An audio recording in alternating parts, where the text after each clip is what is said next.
Assalamualaikum warahmatullahi wabarakatuh. Innal hamdalillah nahmaduhu wa nasta'inuhu wa nastaghfiruh wa na'udzu billahi min shururi anfusina wa min sayyiati a'malina. May yahdihillahu fala mudilla lahu wa may yudlilhu fala hadiya lahu. Wa asyhadu an la ilaha illallah wahdahu la syarika lahu. Wa asyhadu anna Muhammadan abdullahi wa rasuluh. Tsumma amma ba'd. Jamaah sekalian yang insyaallah dirahmati oleh Allah SWT, sebelum kajian kita mulai, untuk diberikan suatu muqaddimah terlebih dahulu tentang kehadiran antum. Kehadiran kita saat ini adalah termasuk di antara amal soleh yang jangan sampai lupa, perlu untuk ditanamkan dalam hati bahwa segala bentuk amal soleh akan diberikan suatu balasan oleh Allah SWT. Walaupun toh kadang-kadang kita itu nggak merasa sedang diberikan suatu balasan oleh Allah SWT. Walaupun toh bukan suatu materi, tetapi adalah mungkin ketenangan hidup, mungkin keberkahan keluarga, keberkahan keturunan, mungkin terhindarkan dari segala macam penyakit ataupun yang lain sebagainya. Sehingga di saat kita itu merasa futur, malas untuk ibadah karena faktor ini, saya sudah ibadah selama ini dari awal sampai akhir, sejak saya berhijrah, ternyata keadaan begini-begini saja. Maka perlu untuk ditanamkan dalam hati balasan diberikan oleh Allah SWT, walaupun toh kadang-kadang kita tidak sedang merasa mendapatkan suatu balasannya, tapi jelas bahwa amal soleh diberikan balasan oleh Allah SWT.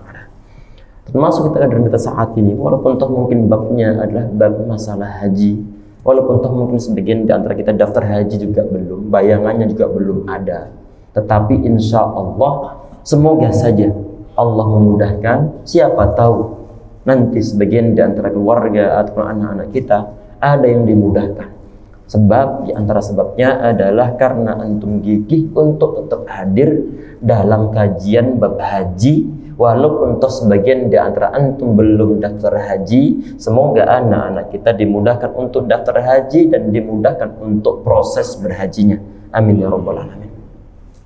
Tayyib, insyaallah untuk malam hari ini bab yang mau kita bahas ini adalah bab tentang babul fidyah, bab tentang bayar fidyah.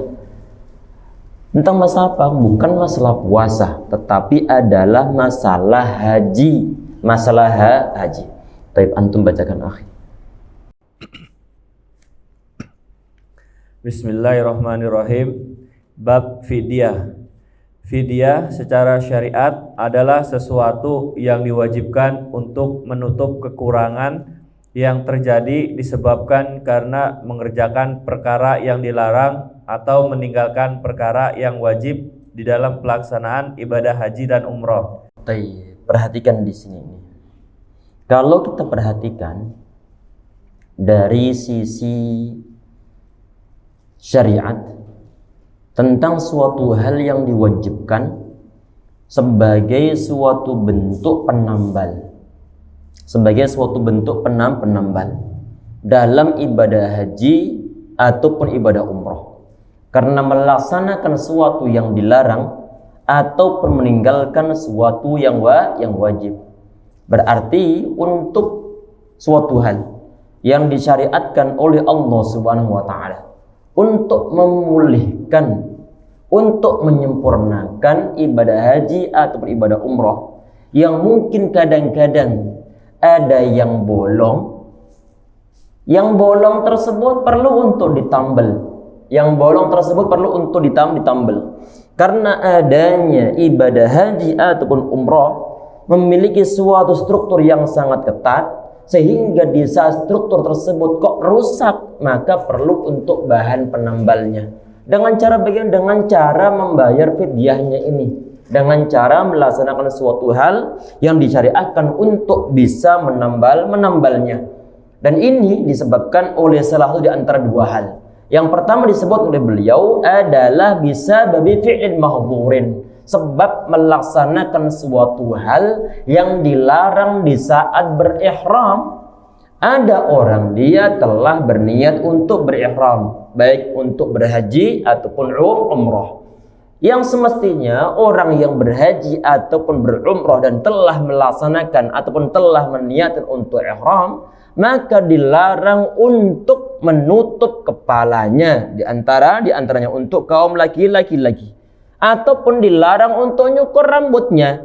Tapi ternyata ada orang dia yang nyukur rambutnya, maka dia telah melaksanakan suatu fi'lin mahdzur, melaksanakan suatu hal yang dilarang di saat berihram.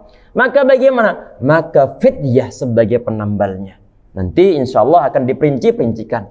Ini adalah poin yang pertama. Yang kedua adalah wa tarki wajibin fil haji wal umrah, meninggalkan suatu hal yang wajib dikerjakan dalam ibadah haji ataupun dalam ibadah umrah. Ada suatu hal yang memang sebenarnya diwajibkan, tetapi ternyata tidak dia kerjakan. Misalnya adalah mabit di Muzdalifah, maka perlu untuk menambalnya dengan cara fidyah tadi ini. Nanti insya Allah masing-masing akan kita bahas. Baik, lanjut. Sedangkan di dalam istilah orang-orang mencangkup hadyu dan fidyah, dan dia beragam macam. Kewajiban fidyah telah ditetapkan dengan Alkitab, As-Sunnah, dan Ijma'. Di dalam Alkitab ada dua macam fidyah.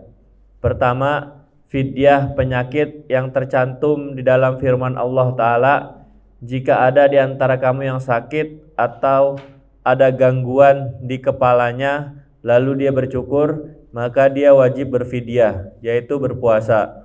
Quran Surat Al-Baqarah ayat 196. Iya, tapi perhatikan tadi disampaikan bahwa tentang syariah yang berupa fidyah tadi terdapat dalilnya dalam Al-Quran ataupun dalam As-Sunnah ataupun juga ijma' dari kalangan para ulama ataupun konsensus para ulama. Bisa dibilang konsensus para ulama, ijma' para ulama, tentunya pasti berdalil dengan dalil yang sahih.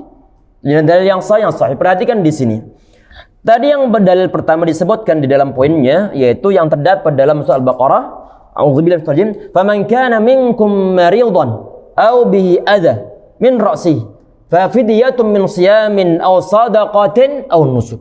Orang ataupun jika ada di antara kamu yang sakit ataupun adzan min ra'si, ataupun ada suatu gangguan di kepalanya. Gangguan apa ini? Mungkin kutunya banyaknya, bukan main. Kutunya banyak. Apalagi zaman-zaman dahulu. Ataupun mungkin terkena suatu penyakit kulit yang ada di bagian kepalanya. Bisa dibiarkan masih dalam kondisi ada rambutnya, mungkin akan parah. Sehingga kemudian terpaksa dia nyukur, terpaksa dia mencukur. Maka bagaimana? Maka di sini disyariatkan fa fidyatun min siyam. Maka perlu untuk atau wajib atasnya berfidyah. Dengan cara bagaimana? Berpuasa atau bersedekah ataupun berkorban. Nanti masing-masing akan kita bahas. Baik, poin berikutnya. Akan tetapi pendapat yang sahih bahwa itu berlaku umum. Sebentar, tadi disebutkan tentang masalah hadisnya. Ini beliau di dalam bab ini ataupun dalam paragraf ini tidak menyebutkan hadisnya. Karena kenapa? Karena tentunya kitab ini basisnya adalah kitab hadis. Kitab hadis.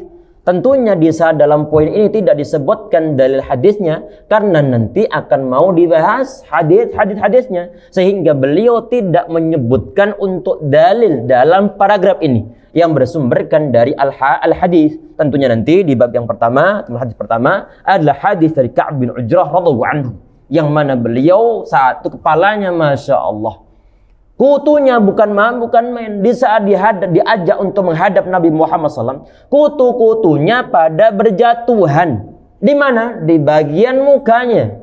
Berarti parahnya bukan main. Lah, kok sampai kutuan bagian? Nggak ada obat untuk merontokkan kutu. Mungkin peditok ataupun yang lain sebagainya. Nggak ada. Nggak ada mungkin alat yang bisa digunakan untuk mengambil satu-satu. Sehingga di zaman-zaman tersebut bahan-bahan kimia nggak ada, sehingga terpaksa dalam kondisi begitu sebagian di antara manusia membiarkannya. Berhubung sebagian di antara sahabat ada yang terkena kutu tersebut, banyaknya bukan hanya sampai rontok, sehingga kemudian diajak untuk menghadap Nabi Muhammad SAW. Ihlik ra'sa, kata beliau, ente cukur rambut ente. Disuruh untuk nyukur rambut dan disuruh untuk berfidyah dengan cara berpuasa 3 hari ataupun memberikan suatu memakan fakir miskin 6 orang ataupun menyembelih korban. Taib, ini nanti disebutkan oleh beliau dalam pembahasan hadis yang dijadikan dalil oleh para ulama tentang adanya fidyah yang bisa untuk dikerjakan bagi orang-orang yang telah melanggar adanya suatu larangan di saat dia berihram. Semoga Allah mudahkan kita semuanya untuk berihram, insyaallah. Kalau berihram otomatis satu paket untuk bisa berhaji, untuk bisa berumrah. Optimis saja. Allah Subhanahu wa taala Ar-Razzaq. Allah Subhanahu wa taala Maha memudahkan segala sesuatu. Tinggal nunggu waktunya nanti. Tinggal nunggu waktunya. Semoga walaupun seandainya kita belum bisa untuk berhaji berumrah, semoga anak-anak kita ada yang dimudahkan oleh Allah Subhanahu wa taala. Amin ya rabbal alamin. Lanjut. Akan tetapi pendapat yang sahih bahwa itu berlaku umum, sehingga harus dibiarkan pada keumumannya. Karena perkara yang dilarang berkenaan dengan kepala ada 2 macam. Membotak rambut kepala dan menutupnya. Dan ayat ini mencakup kedua-duanya. Jadi apabila seseorang membotak rambut kepalanya karena suatu darurat atau menutupnya karena suatu darurat, seperti udara dingin atau udara panas, maka dia harus membayar fidyah. Perhatikan di sini, ikhwah. Tadi disebutkan di dalam Al-Quran atau Alkitab bahwa ada 2 jenis berfidyah untuk membahas masalah pelanggaran ataupun untuk menebus suatu pelanggaran di saat berihram. Baik karena faktor meninggalkan sesuatu yang wajib, tentunya bukan yang rukun di sini. Kalau rukun nggak sah hukum haji ataupun umrahnya. Tapi di sini ini adalah sesuatu yang diwajibkan, cuma tidak masuk dalam kategori rukun. Baik, perhatikan di sini. Dalam Al-Quran disebutkan pertama di sini bahwa ada 2 jenis berfidyah. Yang pertama adalah fidyatul adza, yaitu fidyah yang diberikan ataupun yang dikeluarkan oleh orang yang melanggar aturan dalam berhaji atau berumrah karena faktor gangguan yang ada di bagian kepalanya. Apa dalilnya di sini adalah tadi yang tadi disebutkan bahwa faman kana minkum maridan aw bihi adan min ra'si fa fidyatun min shiyam aw sadaqatin aw nusuk. Orang yang di bagian kepalanya ada sakit ataupun ada gangguan di kepalanya, maka dia bisa untuk mencukur rambutnya. Kemudian dia perlu untuk berfidyah, di antaranya adalah membayar atau berpuasa. Nanti insyaallah kita bahas. Baik. Kemudian di paragraf berikutnya beliau mengatakan qala ba'duhum. Sebagian dari ulama mereka mengatakan berkaitan dengan firman Allah Subhanahu wa taala au bi adzan min ra'sihi, ataupun ada suatu gangguan yang ada di kepala orang yang berihram. Maka sebagian dari ulama maksudnya di situ adalah bisa untuk mencukurnya. Perhatikan, bisa untuk mencukurnya saja. Ini adalah menurut sebagian di antara ulama. Ada orang yang dia kutuan ataupun ada suatu penyakit di bagian kepalanya, di saat dia membiarkan rambutnya, maka nanti penyakitnya kian parah. Ataupun kutu ini nggak akan hilang sama sekali. Sebagian di antara ulama mengatakan bahwa kebolehan ini adalah hanya berkaitan dengan masalah mencukur kepalanya saja, tidak dikaitkan dengan masalah yang lain. Kemudian beliau Syekh Sa'di rahimahullah, beliau meluruskan, ini ada di antara hal yang ditarjihkan ataupun yang dirajihkan oleh Syekh Sa'di rahimahullah. Namun kata beliau, pendapat yang sahih adalah maknanya umum, sehingga perlu untuk dibiarkan dalam keadaan umum. Umumnya bagaimana? Umumnya pelanggaran di sini bukan hanya menyangkut masalah nyukur rambut, tetapi adalah segala bentuk pelanggaran yang berkaitan dengan masalah kepala di saat dalam keadaan ihram. Maksudnya bagaimana? Kalau kita membaca menyangkut masalah syarat atau menyangkut masalah pelanggaran, bagi orang-orang yang berihram, di antaranya adalah nggak boleh untuk nutup kepalanya. Nggak boleh untuk nutup kepalanya. Maka kalau dibilang bahwa yang berkaitan dengan ayat ini adalah bersifat umum, maka pelanggaran yang berkaitan dengan nutup kepala pun fidyahnya adalah bisa berpuasa ataupun ngasih makan fakir miskin sekian ataupun menyembelih korban.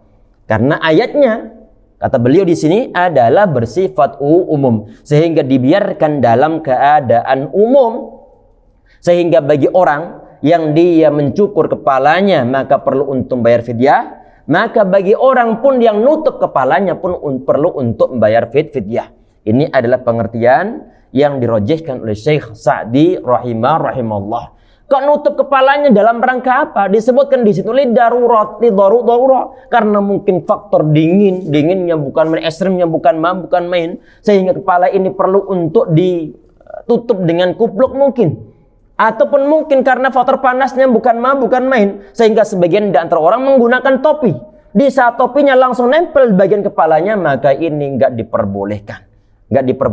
Di saat ada orang dia masakkan diri menggunakan topi, sedangkan topinya nempel ke sana, maka dia perlu untuk berfidyah. Tayyib. Lanjut. Patokan fidyah penyakit adalah yang diwajibkan karena bermewah-mewahan, seperti memakai pakaian, memakai wewangian, membotak kepala, membotak rambut kepala, dan yang sejenisnya. Baik, sebentar ya ikhwah, perhatikan bahwa tadi ini kalau kita perhatikan tentang ada nyukur rambut, itu adalah dilarang di saat berihram, di saat masih berihram, dan juga nutup bagian kepala juga dilarang di saat berihram. Tetapi agama Islam kan dalam sebagian di antara poin adalah fleksibel, tidak kaku. Sehingga di saat sebagian di antara orang yang berihram dia sakit, maka boleh untuk melanggarnya. Melanggarnya. Setelah melanggar apakah kemudian bebas dia, nggak ada suatu tanggungan? Enggak. Karena kenapa? Karena bentuk pelanggaran perlu untuk ditambal dengan cara bagaimana? Dengan cara berfidyah tadi ini. Berarti boleh untuk melanggar karena memang dia perlu. Tetapi resiko perlu untuk ditanggung. Kita perhatikan tadi ini. Dibahas bahwa wadhabitu fidyatil adza, parameter ataupun suatu batasan tentang masa fidyah adza, membayar fidyah ataupun berfidyah karena faktor ada gangguan di bagian kepalanya. Hiya allati tajibu litaraf, adalah fidyah yang wajib dibayarkan karena melakukan hal-hal yang bersifat apa tadi itu? Bermewah-mewahan. Iya, ini sebagian di antara makna mungkin benar, tetapi untuk saat ada orang dia bilang itu bermewah-mewahan, di situ contohnya apa? Disebutkan apa? Memakai pakaian. Menggunakan pakaian berjahit. Pakaian yang berjahit di saat bahannya bahan yang biasa, apakah mewah? Enggak mewah. Orang yang menggunakan parfum, apakah mewah?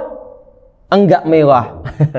Enggak mewah. Sehingga dalam poin ini sebagian dari terjemahan ana kurang setuju. Karena nanti muncul pertanyaan, loh, menggunakan pakaian yang berjahit kan biasa, bukan mewah. Mewah enggak? Sampai orang yang mungkin dia kehidupan perekonomiannya sehari-hari susah untuk mencari makan misalkan saja, dia menggunakan pakaian berjahit. Iya, apakah mewah? Enggak mewah. Paham ya? Tayyib. Sehingga di sini adalah mungkin agak, kalau zaman dahulu mungkin iya, ada unsur kesenangan di sana. Ini sebagian di antara makna taraf. Kesenangan ataupun bersenang-senang. Walaupun ini pun bisa dibantai. Apakah orang berjahit bersenang-senang? Pakaiannya berjahit bersenang-senang? Enggak. Paham ya? Intinya bahwa menggunakan pakaian yang berjahit lebih nyaman daripada enggak berjahit. Antum di saat menggunakan sarung yang nggak ada jahitannya keliling, ataupun menggunakan suatu kain ataupun pakaian yang tidak dijahit sama sekali, kira-kira nyaman mana ini? Menggunakan pakaian yang berjahit atau yang nggak berjahit? Yang berjahit. Berarti ini taraf di antara maknanya adalah kenyamanan. Kenyamanan. Sedangkan berihram itu adalah menunjukkan suatu hal tentang adanya posisi seorang hamba sedang butuh Allah Subhanahu wa taala. Perlu untuk menampakkan suatu kesederhanaan sehingga untuk pakaian-pakaian yang berjahit enggak layak bagi dia sehingga dilarang. Jelas ya? Sehingga di saat ada orang yang berihram kemudian dia menggunakan suatu pakaian yang berjahit adalah termasuk suatu pelanggaran dalam ibadah ihram ataupun dalam berihram. Oleh karena itu di sini ada saat dibilang bahwa dhabitul fidyatil adza, tentang parameter batasan adza adalah tentang adanya fidyah yang wajib dibayarkan karena melaksanakan suatu hal-hal yang bersifat kenyamanan di sana. Kenyamanan. Antum menggunakan parfum sama tidak menggunakan parfum, kira-kira nyaman mana? Nyaman menggunakan parfum, kita sendiri kadang-kadang untuk mencium bau badan kita sendiri gak betah. Sehingga nyamannya adalah menggunakan parfum. Tapi ternyata di saat kenyamanan tersebut diperoleh di saat kita dalam keadaan berihram, ternyata termasuk dalam bentuk pelanggaran. Tayyib. Kemudian watib, kemudian wal halki wa nahwiha. Jadi untuk batasan parameter fidyah adza karena faktor suatu gangguan itu adalah di saat ada suatu fidyah yang dibayarkan karena faktor melaksanakan suatu hal-hal yang bersifat nyaman seperti memakai pakaian berjahit, memakai wangi-wangian, kemudian mencukur rambut dan juga sejenisnya. Di saat itu dilanggar, maka nanti kategorinya perlu untuk membayar fidyah karena faktor adza. Ini adalah poin yang pertama. Nah, lanjut yang kedua. Kedua, fidyah yang diwajibkan karena membunuh hewan buruan. Allah Ta'ala berfirman, "Wahai orang-orang yang beriman, janganlah kamu membunuh hewan buruan ketika kamu sedang ihram, haji atau umroh. Barang siapa di antara kamu membunuhnya dengan sengaja, maka dendanya ialah mengganti dengan hewan ternak yang sepadan dengan buruan yang dibunuhnya." Quran Surat Al-Ma'idah ayat 95. Ya, tadi ini adalah jenis fidyah yang kedua dalam Al-Quran. Pembayaran fidyahnya ataupun berfidyahnya adalah disebabkan dia ini membunuh hewan di sana. Membunuh hewan buruan di sana.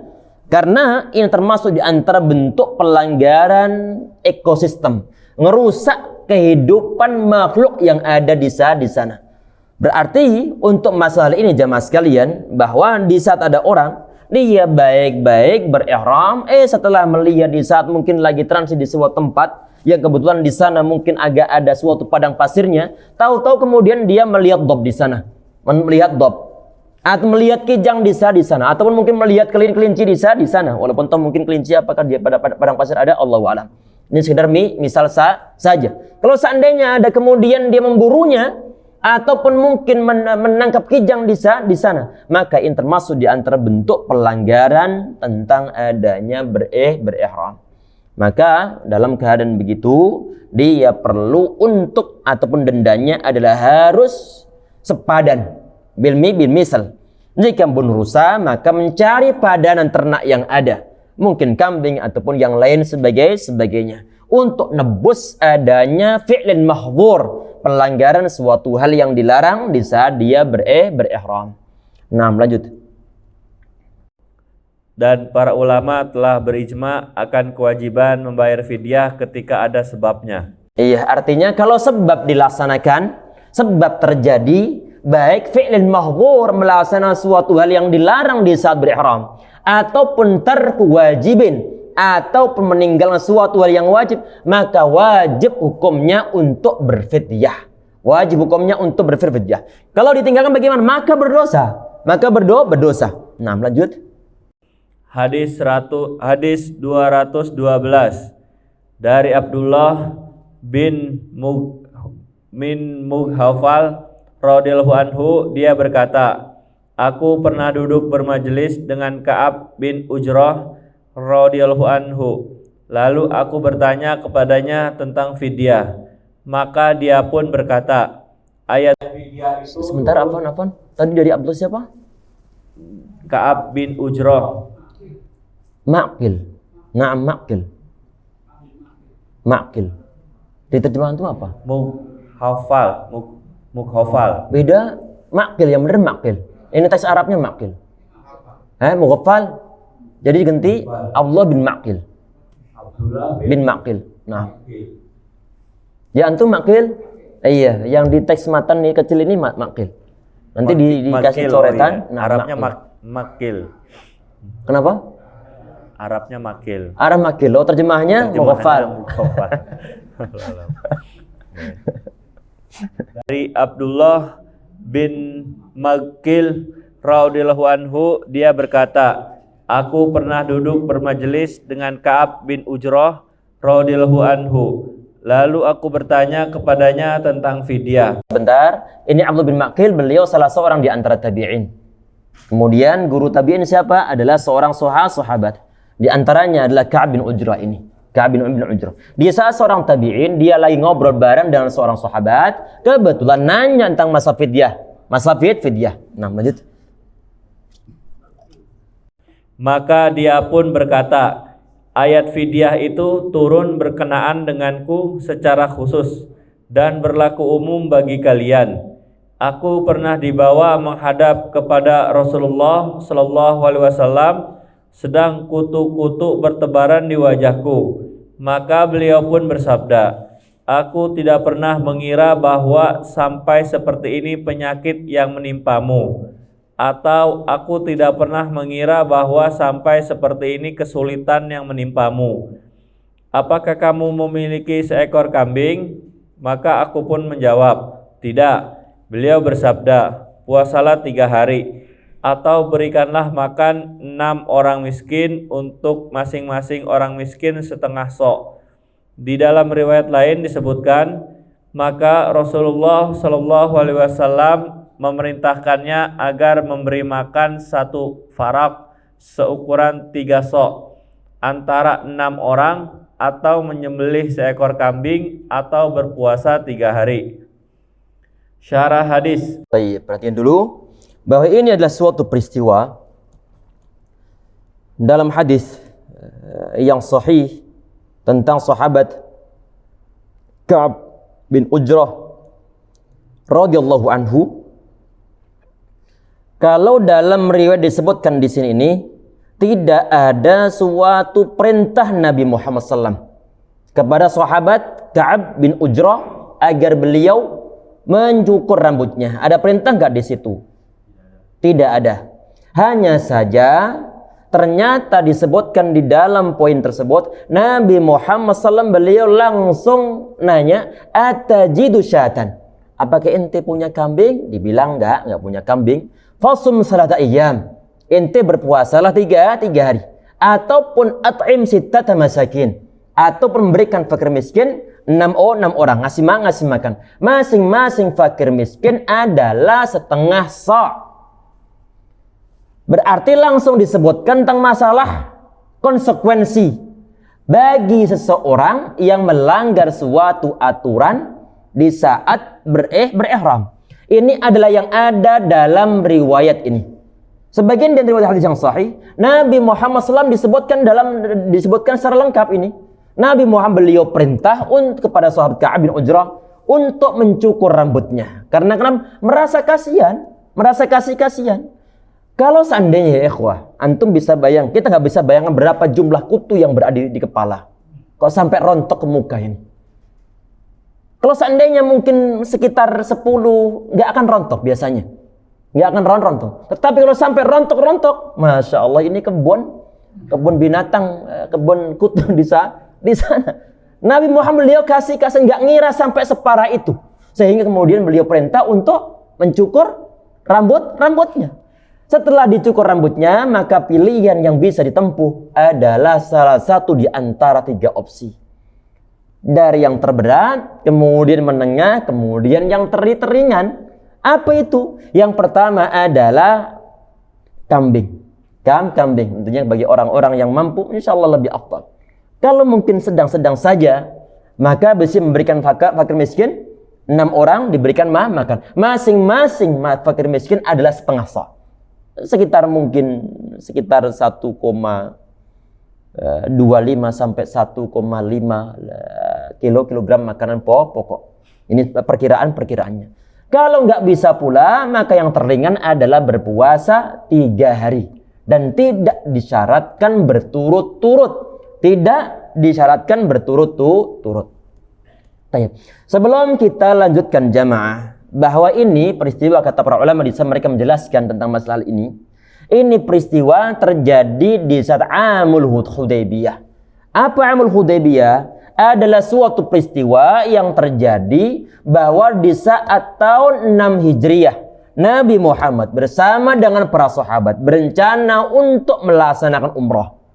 Kalau 6 Hijriah, otomatis Mekah itu belum ditaklukkan oleh pasukan Islam. Belum ditaklukkan Nabi Muhammad SAW, karena Fathu Mekah, penakluk kota Mekah, terjadi di tahun 8 Hijriah.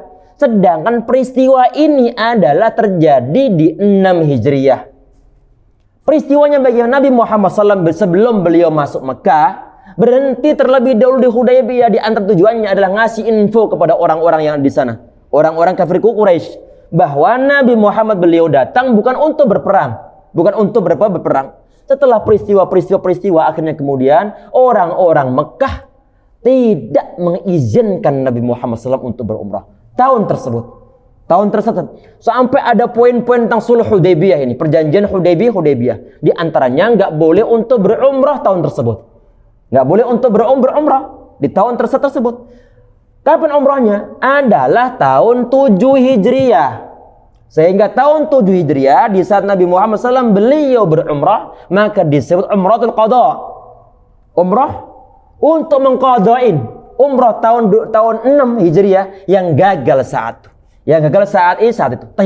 Peristiwa ini adalah sebelum tersiar kabar tentang larangan orang-orang musyrik kepada Nabi Muhammad untuk berumrah.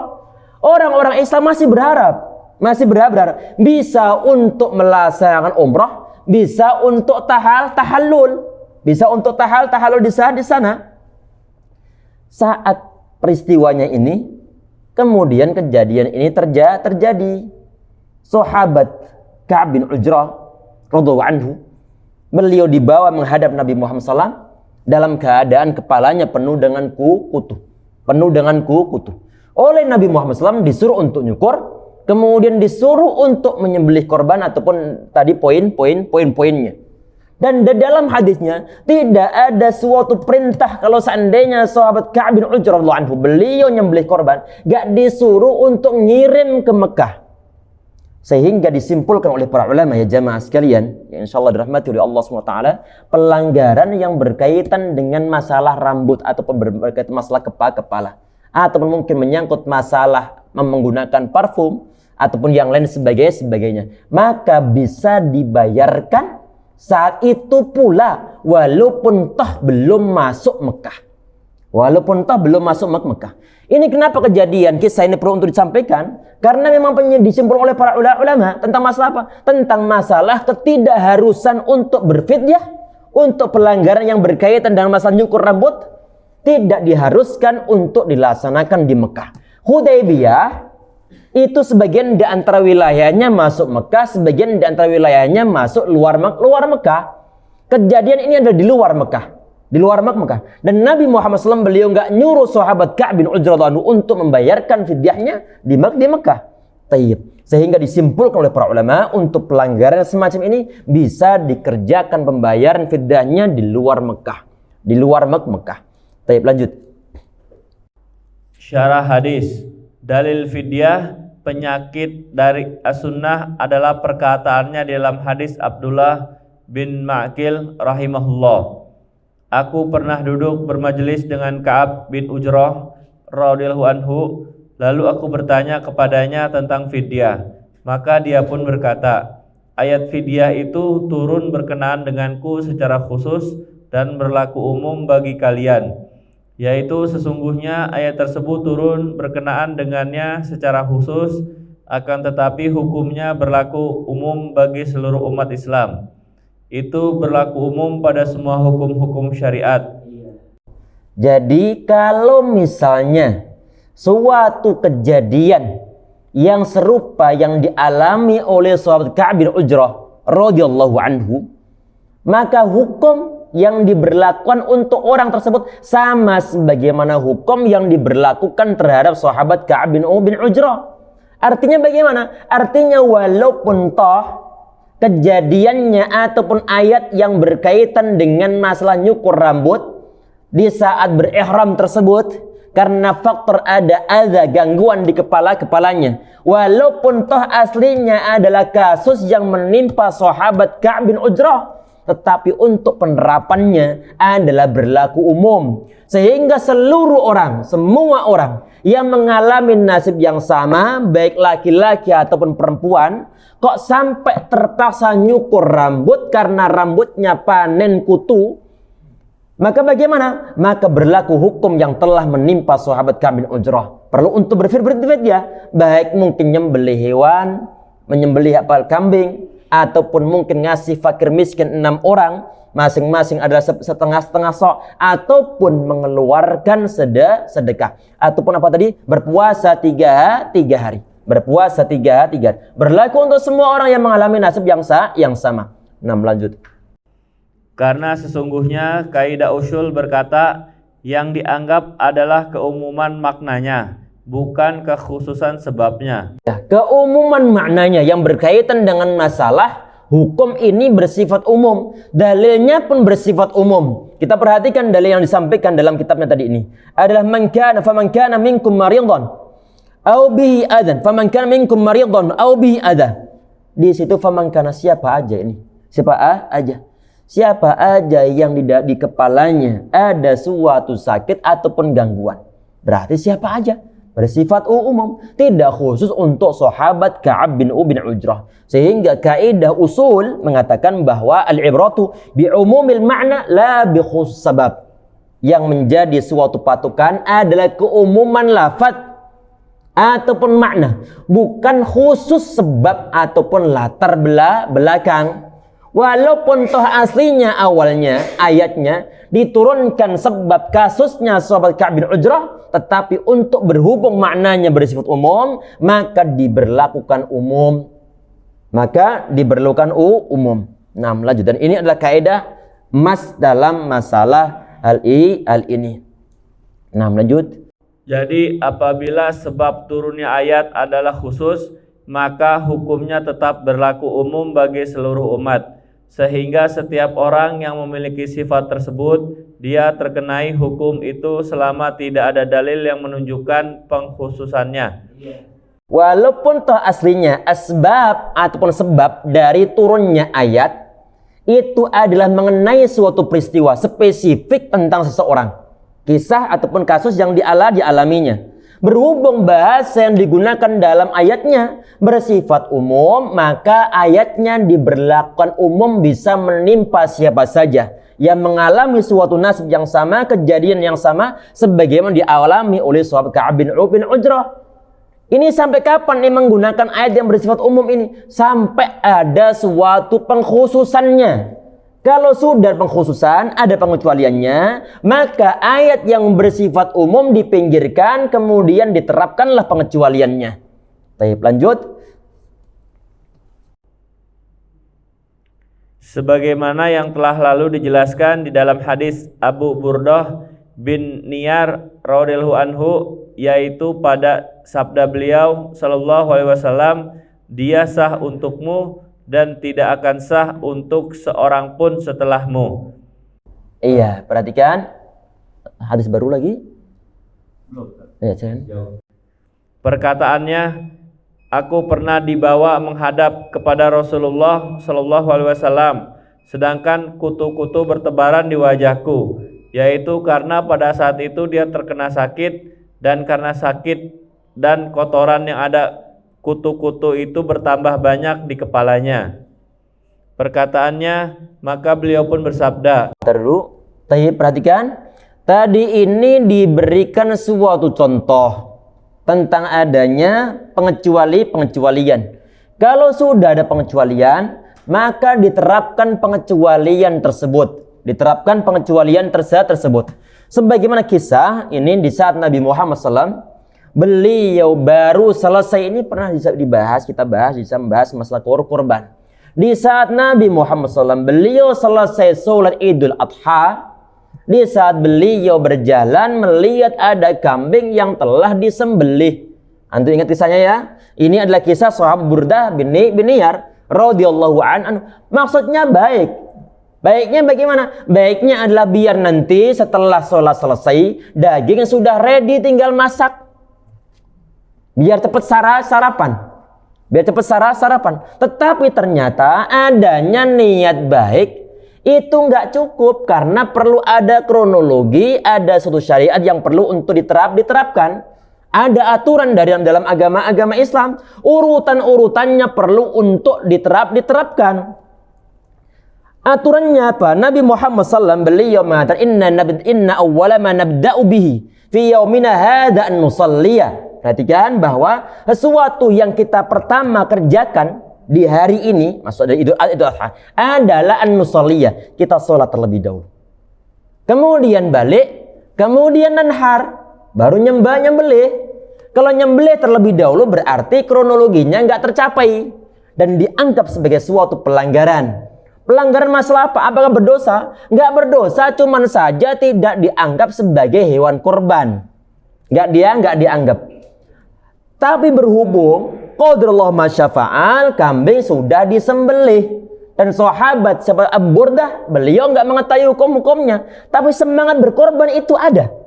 Semangat berkorban itu ada. Sehingga bisa dibilang bahwa ini nggak cukup untuk sebagai hewan korban. Beliau memberikan suatu tawaran tentang jazaah. Ini belum mencukupi, ini hewan korban, kambing misalnya, belum mencukupi umur, belum cukup umur. Mestinya ada 1 tahun, menginjak ke 2 tahun, sedangkan yang jazaah ini nggak cukup 1 tahun, sehingga belum boleh untuk disembelih. Cuman saja anaknya ke antum ini, kira-kira harga kambing yang tua, harga kambing yang biasa, ataupun mungkin satenya nih, satenya. Kira-kira mahal mana sate kambing biasa sama yang mungkin batibul ataupun balibul ini?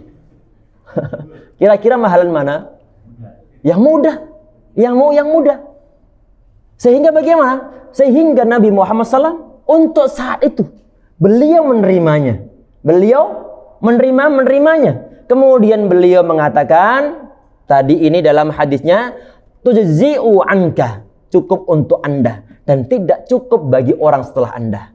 Artinya kalau seandainya ada generasi orang di zaman saat ini yang dia nyembelih kambingnya yang sebelum hari raya, sebelum sholat Idul Adha, ataupun dia nyembelihnya adalah hewan kurban cuman usianya belum menginjak setahun, hampir 2 tahun, belum menginjak ke sana, belum pantas untuk dikorbankan, maka nggak cukup. Kalau ditanya, loh, bukankah Abu Burdah beliau praktek? Iya, tapi kan Nabi Muhammad SAW beliau membatasi, mengkhususkan, mengecualikan. Ini hanya sah untuk Anda, gak sah bagi orang-orang setelah Anda. Jelas ya? Berarti selama ada pengkhususan, setelah ada dalil umum, maka yang diambil ada dalil yang bersifat khusus. Allahu a'lam bishawab. Mungkin sampai di situ udah azan? Iya, mungkin sampai di situ insyaallah yang bisa kita bahas pada pertemuan kita kali ini. Nanti untuk kisahnya Abu Burdah, nanti mohon antum bacaan lagi akhi, dan nanti akan kita singgung sedikit insyaallah menyangkut masalah Burdah kembali.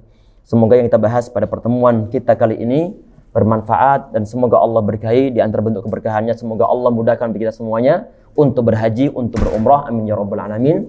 Dan semoga berhubung tadi membahas masalah korban sedikit, semoga Allah mudahkan kita untuk berkorban tahun ini, amin ya rabbal alamin. Insyaallah kita tutup dengan doa kafaratul majlis. Subhanallah, anta astaghfiruka wa atubu ilaik. Assalamualaikum warahmatullahi wabarakatuh. Waalaikumsalam warahmatullahi wabarakatuh. Hayya 'alal falah.